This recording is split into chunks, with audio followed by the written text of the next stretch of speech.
Welcome to Sustainability Now, an exploration of technologies and paradigms to shape a world that works. Designed for socially conscious entrepreneurs and individuals interested in responsible stewardship of the planet.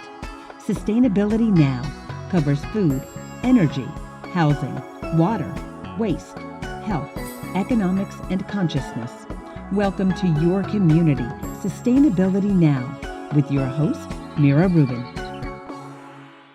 Welcome, everybody, to Sustainability Now, technologies and paradigms to shape a world that works. I'm your host, Mira Rubin, and I'm delighted to introduce you to Cody Eckert.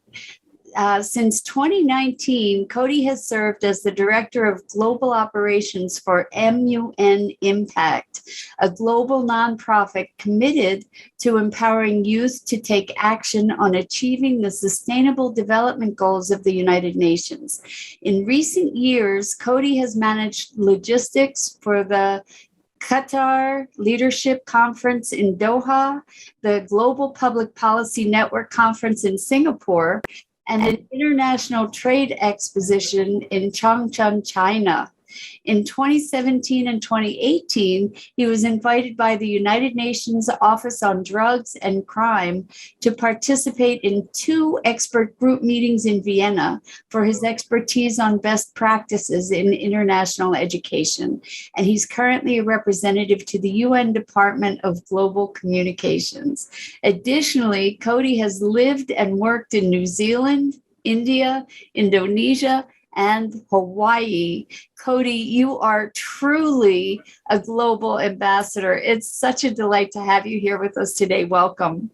I'm nothing compared to you, Mira. Thank you for having me so much. I'm really excited to talk to you, Cody. You're doing such amazing things. Well, you as an individual, just in your own life, have done such amazing things. And what you're doing is empowering youth to do remarkable things globally. And so we've got lots to talk about. I'm wondering if we could start with the MUN Impact and just fill people in on what it is. Okay. There's a lot to it. If I had to sum it up in one sentence, I'd say MUN Impact is a global youth movement comprised of some of the smartest, hardest working, and most compassionate young people that see serious problems in the world and want to take action to solve them. So MUN stands for Model UN. Right? Yes, Model United Nations, and you and maybe some of the listeners might be familiar with this. So traditionally, Model United Nations is an academic simulation of the real United Nations. Mm-hmm. And it dates back to, I think, just a couple months after the signing of the UN Charter back in the 40s. And traditionally, students will attend conferences, and they will be assigned countries to represent not their home countries, but different countries around the world. And they'll be assigned to committees where they will discuss different topics, and they will have to research their country's positions on these different topics and debate, write resolutions, something like a law, and then try to get it passed. And so it builds on a lot of skills, research, public speaking, negotiation, etc. And MUN Impact, the goal is to help students take the next step, because traditionally these kids, they learn about these issues, they learn about these countries, they get all fired up, they go to their conferences, and then it's done. And then they go home and they have to wait until the next one. So we give students, through various means, the methods and means to take what they've learned, to take action in their communities and around the world to make real impact on the ground. I love it. So you're essentially building real ambassadors. It's not a simulation. The way that our students comport themselves is up there with ambassadors and international representatives around the world. They're fantastic. And, it's got to be so inspiring to be working with these people. these kids from around the world? Oh my goodness. Last year was difficult for everyone. It's still difficult, and life in general is difficult. And last year, especially in the depths of the pandemic lockdowns and political upheaval and economic uncertainty, it was such a tremendous relief to be able to go into our online workspaces and interact with these young people all around the world that are just every day saying, oh, Mr. Eckert, can we do this? Can we do that? We have this idea. We have that idea. And it's like I could always let out a sigh of relief when I would interact with them, because they're wonderful, they're passionate, they have all the energy, and they can do it. They're making real change around the world. Giving you hope for humanity, right? Oh God, absolutely. They're giving me hope for everything. Yeah. That's amazing. That's amazing. So I'm very curious I want to find out how you came to be involved with MUN Impact. And I also am really, really interested in some of the projects that these kids have initiated. So give us a little bit about you first. My second favorite topic after MUN Impact. So I grew up in Southern California, and I participated in Model UN in my high school. And then during my undergraduate degree, I also participated a little bit. And then once I graduated college, that was kind of it.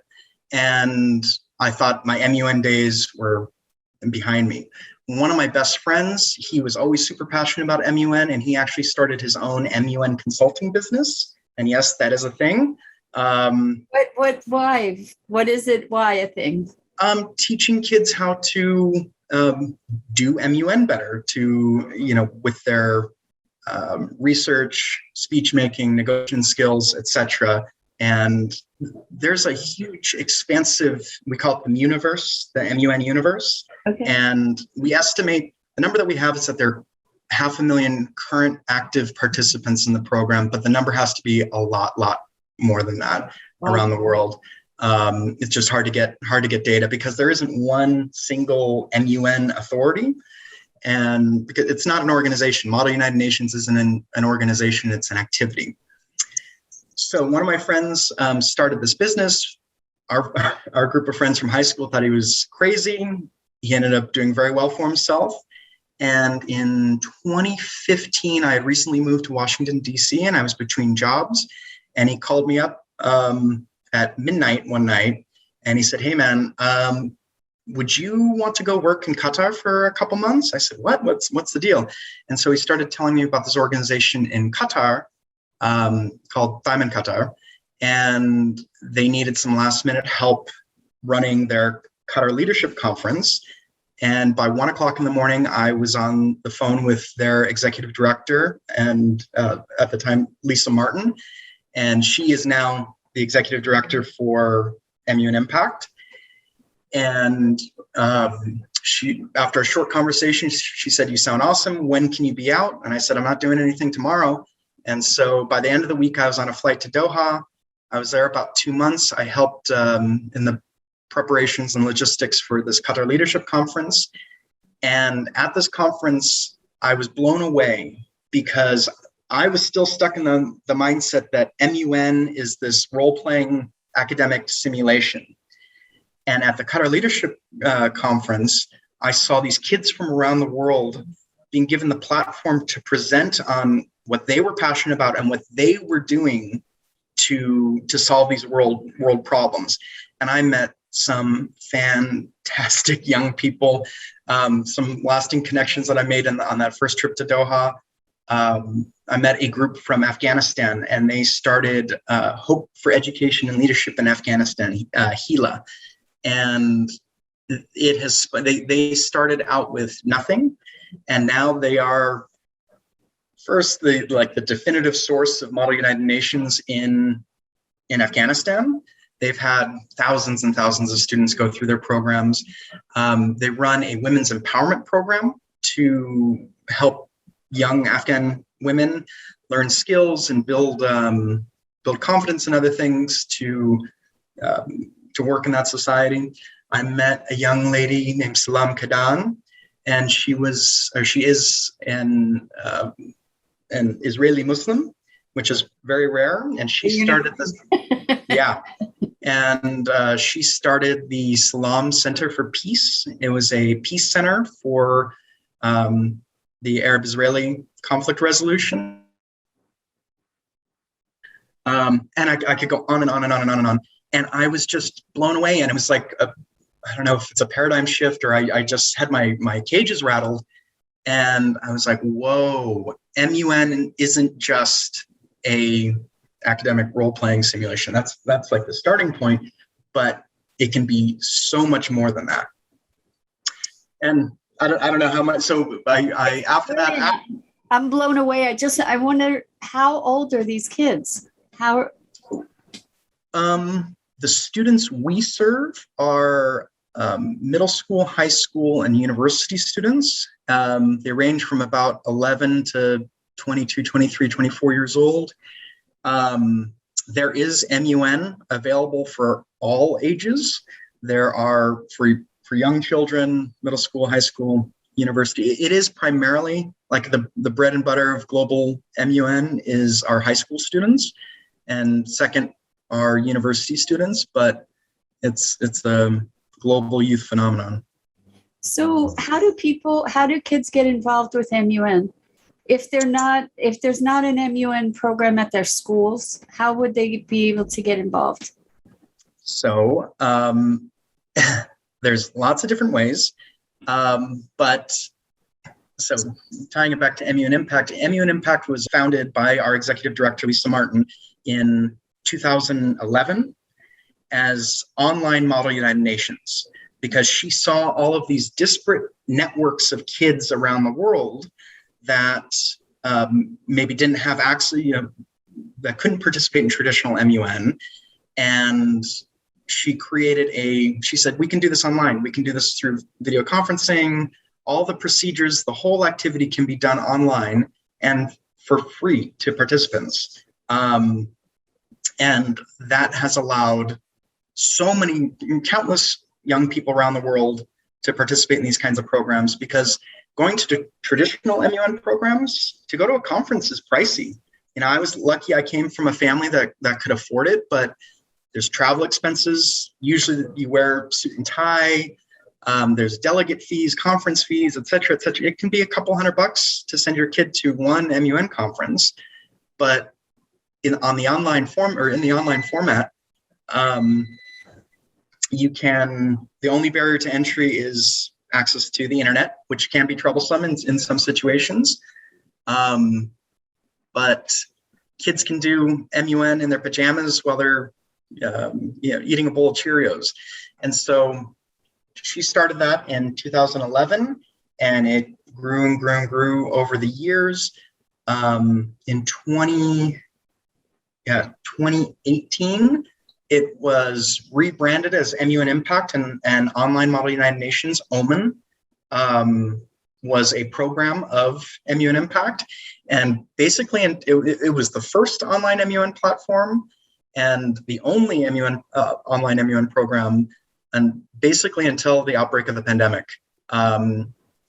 And I could go in a lot of different directions. So is there an application online that kids can go to? Oh, absolutely. If you search Online Model United Nations, ours is going to be one of the first things that come up.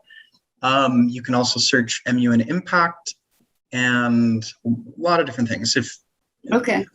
Quick Google search, you'll be able to find us. And applications are available there.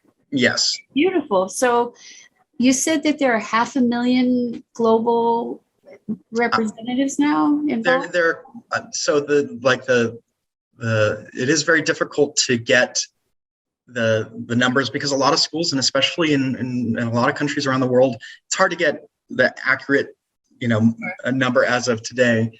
But the one number that we've been able to find out there is 500,000, but the number is clearly much higher than that. And I wanted to go back to a question: how do people find out about MUN? How do they get involved with it?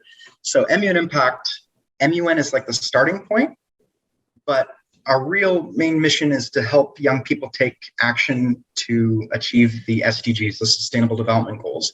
And since we've been at this, it's been really interesting. We found a lot of young people around the world, they're passionate about different SDG focus areas.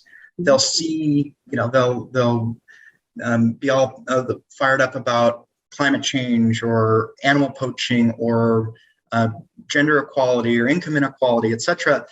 And they'll find MUN as an auxiliary activity and another way to engage in these issues. And so it's actually been pretty surprising. A lot of our new signups, and we get about 200 new kids into our program a week. Wow. A significant percentage of them are interested in the SDGs or the issues, and they say, "What else can I do? What else can I do?" And they find MUN. Okay, that's beautiful. I'm curious, you mentioned that the online MUN Impact gives people access that would not otherwise have the ability to go to conferences. So it made me think about the money aspect of things. And so one of the question is, what are these conferences? How often are they held? Where are they held? How many people attend? But I also wanted to understand, how do the kids get funding for the projects that they're doing? Is that something like what's the interface? How does something like that evolve in the context of this organization? So let me break that up. So the first part, where are these conferences? How many people attend? Are you talking about these traditional MUN conferences? No, the impact. Do you have MUN Impact conferences? We have everything. But I mean, at MUN Impact, we host, so for our online MUN programs, we have OMAN, Online Model United Nations, for high school students. We have Junior OMAN for middle school students. We have Uni OMAN for university students. Those are strictly debate, more like traditional MUN conferences, where the kids or the students will be assigned countries and will debate topics. Okay. And each month we have different SDG focus areas. We usually try to focus on specific SDG targets, and we circle our wagons around these targets for each month. At each of these debates, they range from 50 to maybe 200 participants. Wow. And then we also have, so in response to the pandemic, these kids, hundreds of thousands, millions of kids around the world, they suddenly didn't have access to their extracurricular activities at school. Right. And so one thing that we did to respond to the pandemic, and it was really rocket fuel for our organization, we created a new program called MUN at Home. And it's a month-long course where and also something I want to get out there, everything that we do is we put youth at the center of everything that we do. My boss and I and the other grown-ups in the organization, we guide the ship. We put up some railings to make sure that everything's done okay. But the vast, vast, vast majority of all of our activities, the planning, the organizing, the marketing, the advertising, the et cetera, are done by young people. And so we're also we have over 500 student leaders around the world that run everything, and they give me my marching orders. Going back to MUN at Home, it's a month-long course where students are mentored by older, more advanced students that have MUN experience, have more knowledge about different SDG focus areas. And each week, so it takes place in an online classroom, and each week the kids have assignments that they have to complete. Every Saturday, there's an optional Zoom session so the kids can join in and interact with each other live. And it ends with a closing debate. The very last weekend, we have a closing debate. We also get guest speakers to come in and they can be UN officials, youth activists that are taking action in their communities, other social entrepreneurs, etc. And MUN at Home, like I said, was rocket fuel for our organization. I think we've had about 4,000 or 5,000 kids participate in it since we launched it last March. And it has spun off variants in other languages. So we have MUN at Home in English. We also run MUN en Casa in Spanish, MUN Chez Vous in French. I won't attempt our Russian version, but we have an Arabic version, MUN Al Ratak, and it just is growing.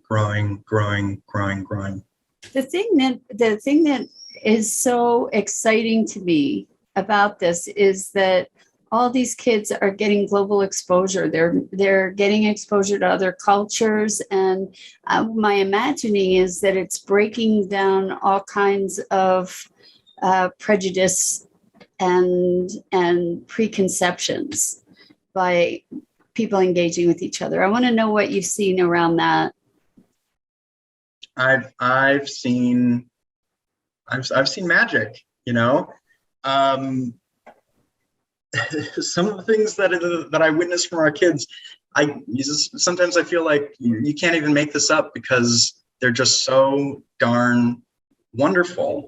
And you know, I think of myself, why, if I was a high school student or a middle school student, why would I be interested in joining MUN Impact if I could put myself into, you know, my shoes when I was 16? Sure. And in what other organization, what other avenue, if you're a 16-year-old kid, can you reach out and connect with kids all over the world that are interested in making the world a better place like you are, and learning about these different issues and taking action to, you know, to solve these issues, than what we're doing? I really can't think of any. And for free? We definitely want to hear the stories that have knocked your socks off.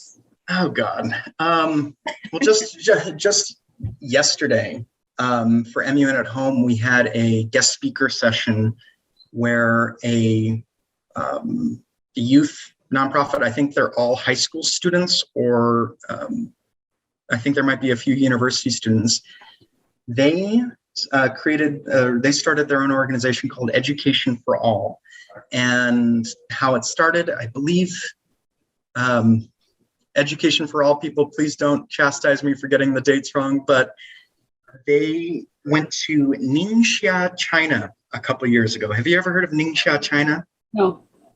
I lived in China for three years, and I traveled a lot around, and I went specifically to Ningxia because it is a very remote place, very underdeveloped. And while most of China's ethnic Han ethnicity, Ningxia is a autonomous region within China with majority Hui ethnic minority. And they went there, they saw that these kids wanted to learn English, they wanted to learn, and they said, wait, this is something we can do online, and that we can do it from California, you know, Netherlands, Singapore, etc. And so they started Education for All. And I believe they've been around 2 or 3 years, and they've had thousands and thousands of students, because they match students in these different countries with native English speakers. And they are, well, just one thing. I asked them in the chat, I said, why did you go to Ningxia? I've been to Ningxia. Why did you go there? And I thought maybe some of them had a family member or some connection. And you know what they told me? They told me they went there because they knew that it was underdeveloped and they wanted to see how they could help. Wow. Wow. How many kids went there?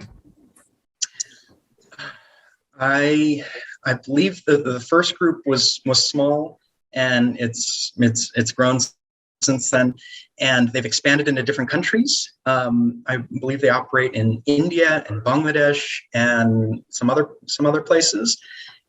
And so they presented on their work, and there were, I don't know, I think 60 or 70 of our MUN at Home participants of our current round. And toward the end of their presentation, the Education for All people made a call to action saying, like, hey, if you can help us.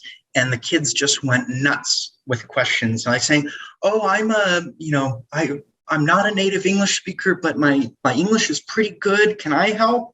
Yeah, absolutely. Or, and they're expanding in other languages. And so kids were saying, I speak Hindi primarily, but I know my Bengali is pretty decent. Can I help with that? Yeah, join the team. And something that I give her a lot of credit to, our executive director, Lisa Martin, is she's a very high level visionary leader. And something that she has caught on to for a long time and has been preaching to anyone that will listen is that there are these youth networks all around the world, but they're disparate, and her life has been building toward giving them the platform to find each other and work together on things. Remarkable. So this initial effort by these few kids has become globalized. Mm-hmm. So what give us some other stories, because I hear people speak disparagingly of youth, and I have not had that experience. The kids that I've encountered are visionary and remarkable and motivated and amazing, and those are the kids that you're dealing with. So you're dealing with kind of the cream that rises to the top. I think I'm curious to know more, and I'm sure that everybody else wants to hear the hopeful stories of our kids. I think there's a song or movie, The Kids Are All Right, and the kids are all right. Yes, we deal with some of the cream of the crop, some of the smartest, most hardworking young people around the world.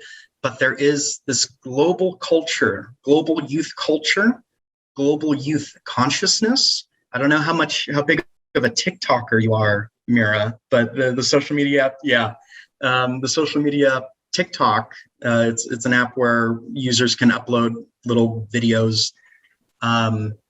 If you spend some time on there, you will see people, young people all around the world that are very actively engaged in these issues and are doing everything that they can to fix them. And not everybody is able to look outside of themselves, let alone outside of their community or their country, but the kids are all right. So give us another wonderful story. Oh God. So about 2 years ago, we were represented at a conference at the UN headquarters in New York, and our leader, our executive director, Lisa, she met a young teacher from Nigeria, northern Nigeria. His name's Ayotunde Abadarin, and Ayo for short. Ayo was all fired about the SDGs, but he didn't know so much about MUN. And so Lisa and him had a number of conversations, and he by sheer brute force created a national affiliate of ours, MUN Impact Nigeria. And single-handedly, he's taught about, I think, 400 or 500 teachers in Nigeria about how to teach about MUN and the SDGs, etc. And these are in some places in northern Nigeria that it's difficult for the UN to get to, Boko Haram territory, etc. And I have all these wonderful photos of these young ladies in northern Nigeria that they're in full hijab, and they're holding up their SDG placards, the little colorful squares, and not only is it education, but then they're taking action in their community. They're cleaning up their village or their water source, or they're having these discussions with each other, saying, these are the problems facing our community.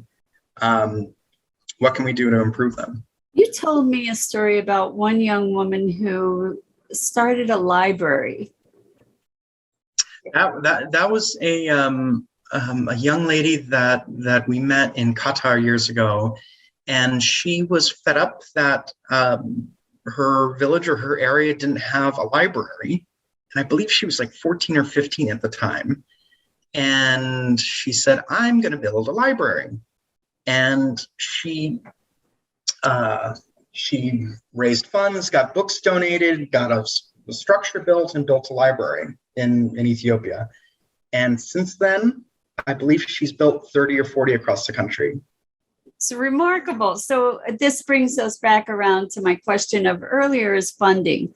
Yeah. So that she raised funds. How does it work with the kids attending conferences, which I'd like to talk about more, but also funding these projects and learning about fundraising even? How does that work? So are you talking, when you say about funding for conferences, are you talking about traditional MUN stuff or our stuff? Because stuff. all of our events, programs, activities, you name it, is 100% free to all students around the world to attend. That's remarkable. 100%. We haven't solicited, or we haven't required payment for anything we've done. Prior to the pandemic, we had plans to host in-person conferences. Oh, we did host one in-person conference in New York, and I believe some attendees did pay for admission. But we had plans for conferences in Morocco, Bilbao, Spain, Vienna, etc. And there would have been some costs incurred for that, airfares and hotel accommodations. But we're working with sponsors to have, the bulk of the costs of these events covered. Including airfares and stuff, or are those absorbed personally? It really depends on the situation. It's hard. Wow. Money is a finite source, but if we have some incredible young people that need to be at this event, need to show off what they're doing, need to let people know, we'll get them there. So, this is a perfect opportunity for a shameless plug. Like, people that are hearing this might want to be supporting your initiative. So how can people support MUN Impact? So fundraising, we need help. To date, up till now, none of the grown-up staff, nobody at MUN Impact has drawn a salary. Wow. And we're doing this because we love it. It's our life work. It's our passion. And, I've been chatting with you for a little bit, and I think you can see the magic that we see, or at least a glimpse of it. And that's not sustainable in the long term. So we need funding. We need help. And so if people want to donate to MUN Impact, where do they go? If you go to our main website, munimpact.org. Okay. And MUN Impact is one word, or if you just Google MUN Impact, you'll see us. Depending on when this podcast airs, we'll have a donate button, donate banner at the top of our website and at the bottom of our website. And that's the easiest, most straightforward way to help us out. Alternatively, if you would like to reach out to me personally, my email address is ceckert, so CECKERT at MUNimpact.org. You can find me on LinkedIn, Facebook, Twitter, whatever. Yeah. Great.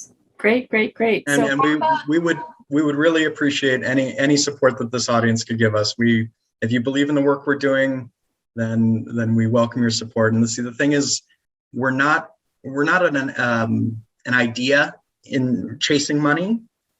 We are sitting on top of a global youth movement that is gonna change the world, and we just need the help to keep this alive. Yeah. So you actually bring up a good point. You said we're a global youth movement that's going to change the world. So what I was hearing up until this moment is that you get together, you do all these things. The kids create teams, they do their projects, they garner support, but I wasn't hearing this is a movement. And I'd like to hear more about that. Yeah, of course it's a movement. We have, it's, how do I encapsulate it all? I mean, first of all, I stated earlier how we get about 200 new participants, new signups to our organization every year. Within MUN Impact, we have one of our major youth or student leadership structures we call it MUN Global, MUN Impact Global, and it's the MUN Global leadership. And within MUN Global, we have teams of diplomats that are broken up by regions. So North America, South America, Europe, Middle East, North Africa, Sub-Saharan Africa, et cetera, et cetera. And kids that have participated in our programs and are all fired up, they can sign up to be diplomats in these different regions. So if a kid in Qatar or Japan likes what we're doing and wants to help out, they can sign up to be a diplomat. And the diplomats are responsible for reaching out to other schools, other organizations, other businesses, potential partners, etc. And my boss and I are CC'd on all of their emails.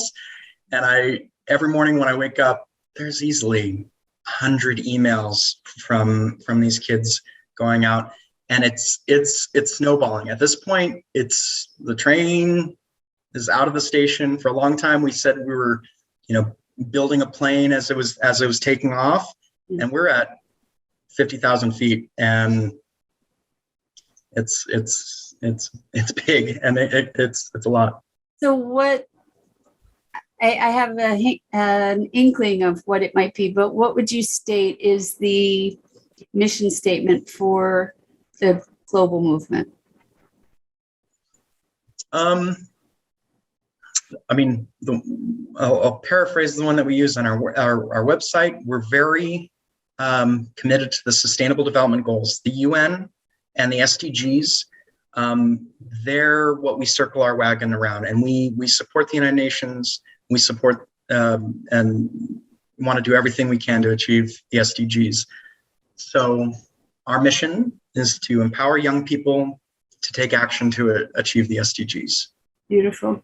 And you represent the MUN Impact is representing how many countries, would you say?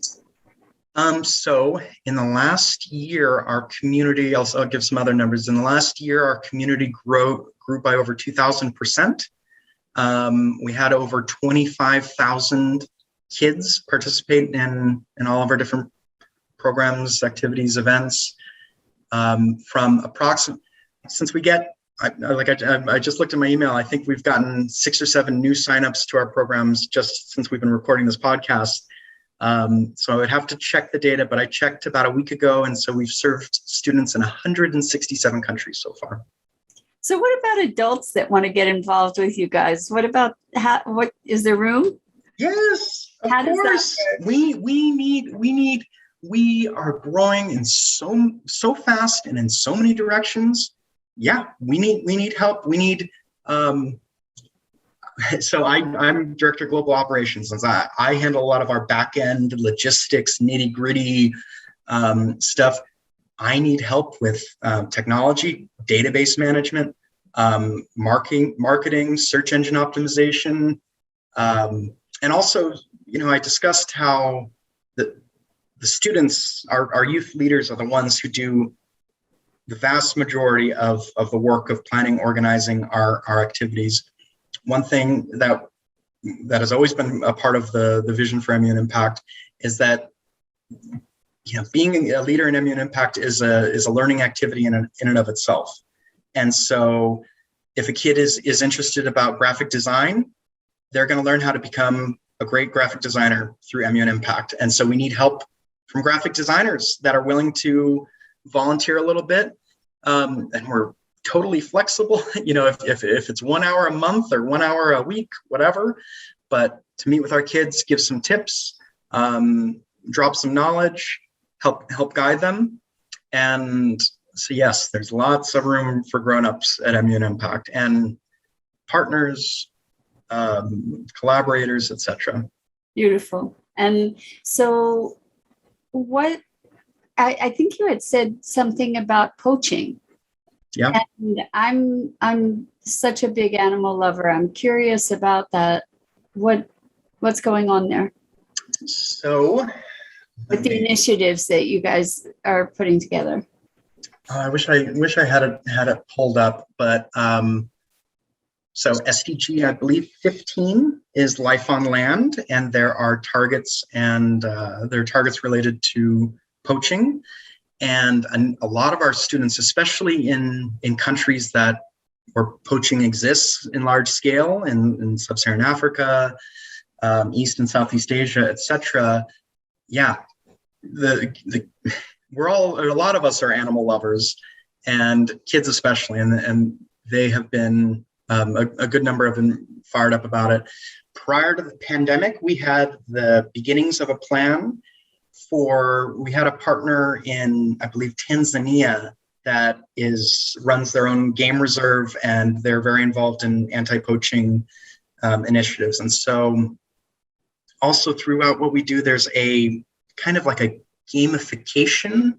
So you can learn about different topics and you get, let's say, some points, and then you can maybe debate in an MUN debate and get some points. And then you can, if you participate in a project related to this SDG or SDG target, you get some points, etc. So it was going to work that the kids around the world within our network that were all fired up about poaching and were working on these kinds of projects, there would be a process by which they could be invited to this game reserve in Tanzania for a week and work with the biologists there and the staff to learn what they do and see it firsthand. Is there school credit available for participation in MUN Impact? So it all ranges. It all depends on the school, but so for all of our events, activities, etc., after they've been completed, we issue the students a digital certificate, a digital badge. And we found over the last, and these kids are really fired up. They want their, Mr. Eckert, I have, the debate ended 15 minutes ago. Where's my certificate? And I've heard it's that. Scouting badges, right? Pardon? It's like scouting badges. Exactly. And I grew up doing Boy Scouts, and I'm an Eagle Scout. And since I first started getting involved in MUN Impact, I've thought of it in those kinds of, in those terms. But these students are able to, if their teachers accept it, their MUN teachers, their history teachers, their civics teachers, etc., they bring their MUN Impact certificates and say, "Hey, look what I did. I debated this, or I worked on this project, or I did that," and they do get credit for it. That's awesome. What kind of insights can you share about international education that might be different or innovative compared to our standard educational system that's isolated countrywide? Okay. Big question. The top two things that come to mind are, first of all, technology.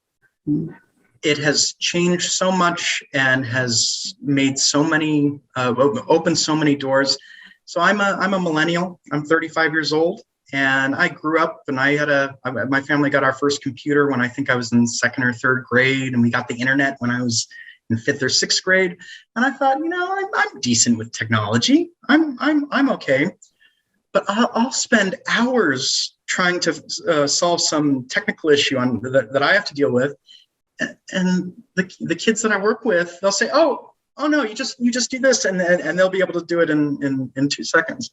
And they are, because of the internet and this connectivity, they're able to interact with each other in ways never thought of before in human history. Think about when hundreds of years ago, when most people wouldn't stray 10 miles from the spot that they were born. our kids and kids all over the world, they are engaging with each other on a scale unprecedented. And that is important in education. So let's, if you're a teacher and your students are struggling with math, there are, or whatever topic, there are resources out there. There's technology out there to help fill that void. And the second one is that the kids are in many ways the best teachers of other kids. They speak the same language. They can get on the same level. And, like my boss and I, like I said earlier, a big part of our job is putting up some guardrails, because with youth comes passion and energy. And so when they say, oh, can we, Miss Martin, Mr. Eckert, can we do this? Can we do that? Can we have to be the same. Whoa. Okay. So give us an example of some place that you've had to calm them down. Oh, geez, Louise, every day. Give us an example, because I am sure that'll be fascinating. Like one of the crazy ideas that you just had to say, whoa. Well, I won't, like, just, I think a better story comes to mind that is a great example of the tenacity and energy of our kids. So one of our students, Rahul, he lives in Qatar. I think it wasn't last year, maybe about 2 years ago, there was a conference in Doha attended by Amina Mohammed, the Deputy Secretary General of the UN. She's number 2 at the UN. She's a queen, and she was a keynote speaker at this conference. And Rahul, I think he was 16 at the time, he'd been involved with us for years. He waited, and when she went past, she went into an elevator, and he just jumped in the elevator with her, and turned around and said, "Oh, Ms. Mohammed, my name's Rahul. I work with an organization, MUN Impact, blah blah blah blah blah," and that was one avenue that created one avenue that we currently have with the DSG's office. But having to temper things, the kids they'll want to maybe reach out to some very, very, very high profile people for what is relatively a smaller event, like an we don't need the UN Secretary General to attend an MUN at home session, with 50 or 60 kids.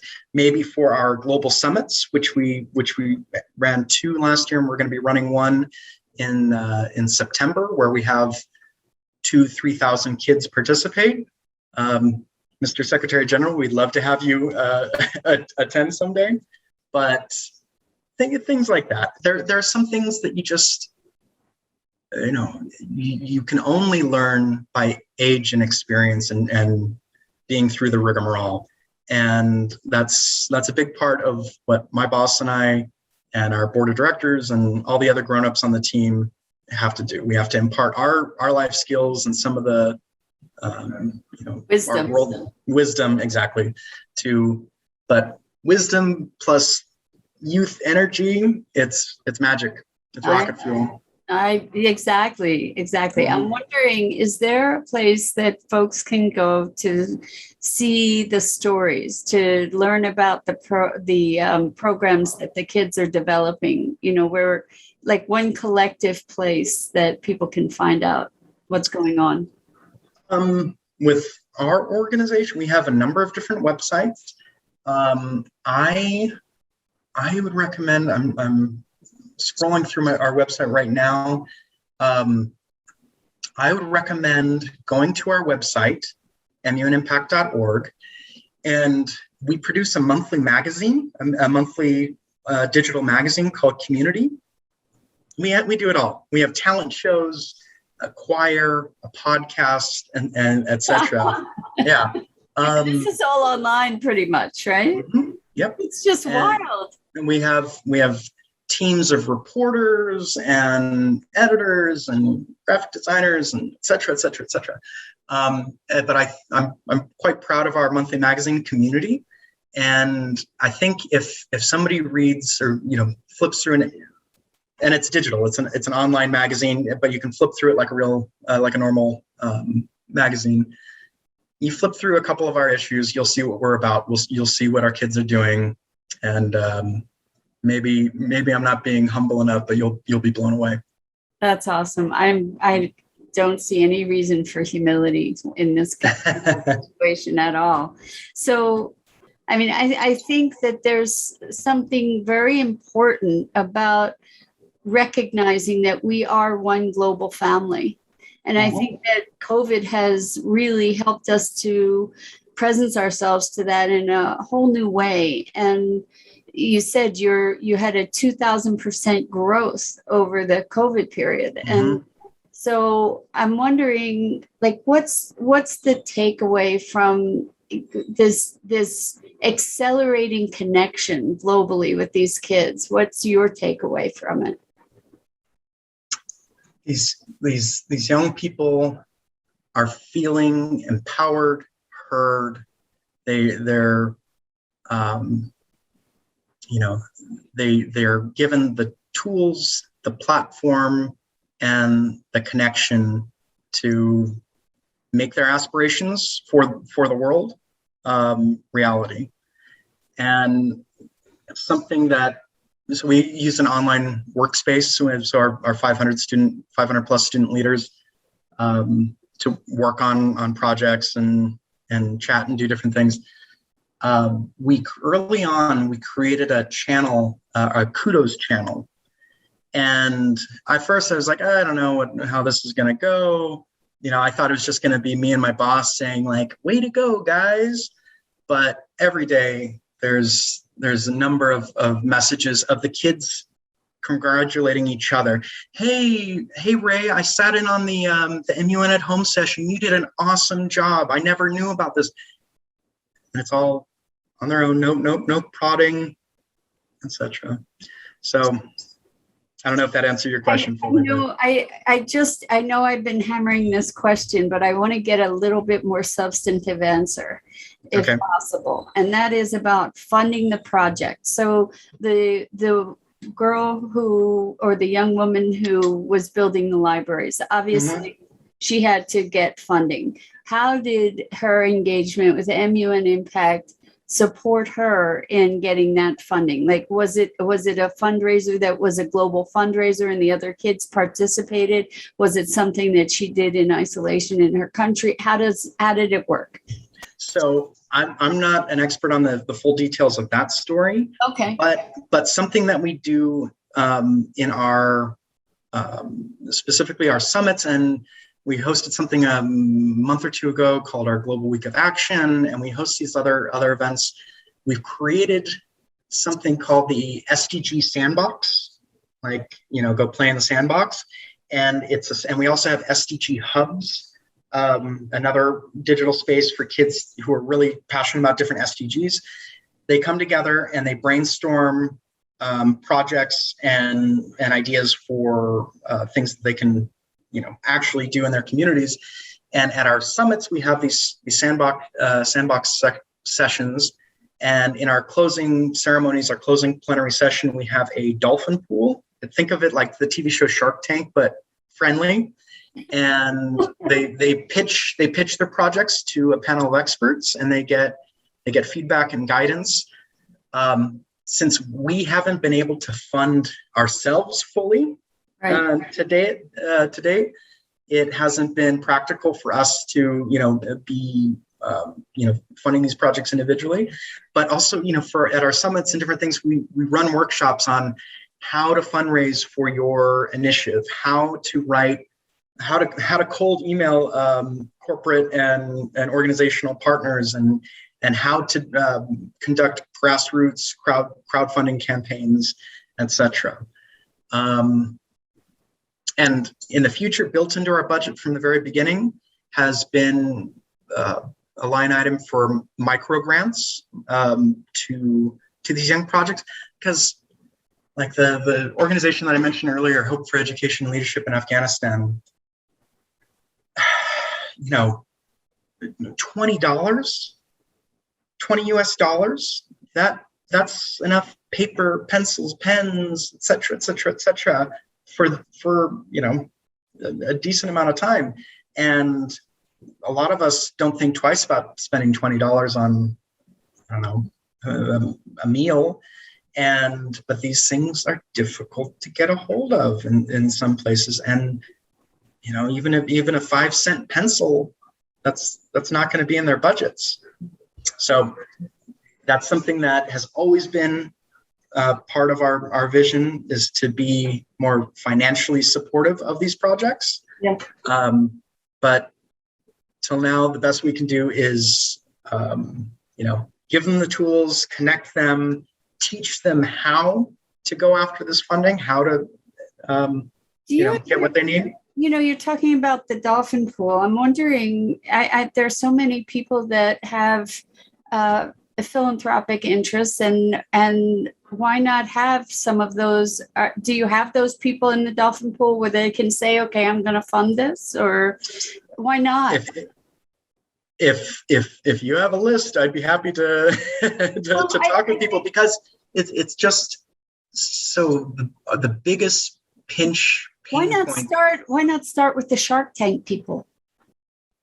The biggest pitch and pain point for our organization is we don't have the funding for full-time and part-time staff.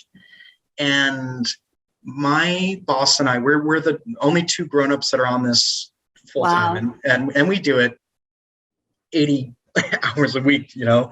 I'll be on conference calls starting at 7 a.m. my time, and then as late as 10, 11 p.m. In my time zone. Remarkable. We are a bit overwhelmed. We have a lot on our plate, and could we reach out to some philanthropic people? And we have not too much success with our Shark Tank, because Dolphin Pool. The Dolphin Pool was the inaugural session, was our last summit in October, but it's the planning and the organization, and the devil is in the details, and we just have a lot on our plate, and we haven't done it yet. But yes, of course, we love that. And here's a massive call for volunteers too. Yes, absolutely. Something grants of any size, whether it's for MUN Impact to use for our purposes, but if somebody was out there and said, hey, I like the work that your kids are doing, I want to support their projects, and I'll give $5,000, $10,000, whatever, $50, whatever, we will make sure that it gets into their hands. But do you have room for volunteers in your organization to support you and your boss? Absolutely. And we've met the most fantastic group of professionals that are smart, talented, and have hearts bigger than anything. And they're all doing it pro bono. But in our chats and when we meet, there's a joy to everything that we do. And I've had some members of our advisory board and board of directors saying, I work my 9 to 5 and I have all these things that I have to do, but whenever I have to do anything whenever I do anything with MUN Impact, it's like food for my soul, nourishment for my heart. Beautiful. Beautiful. Yes, if there are any adults out there that think that they could help us out, we'd love to have you on board. Cody, thank you. It's been really delightful speaking with you, and thank you for the work you're doing. To be doing this and doing it from love and commitment and vision is just very inspiring. So. Well, Mira, thank you for having me. It was serendipitous, our meeting, and kudos to you. The work that you're doing is tremendously important. Raising these stories, elevating these profiles and organizations, it's invaluable. So thank you. Thank you so much. So thank you to all of you who are listening to these broadcasts or watching them on our website at sustainabilitynow.global. You're carrying the torch. Obviously, we all have the ability to make a difference. And so that's it for today. I just want to say also thank you to my partner in Sustainability Now and our producer, Scott Billy. And until next time, live your best life, love the world around you, and together we can save the world. Thank you for listening to Sustainability Now, solutions to shape a world that works. Visit sustainabilitynow.global for resources related to today's program. And be sure to subscribe, share, and follow us on social media.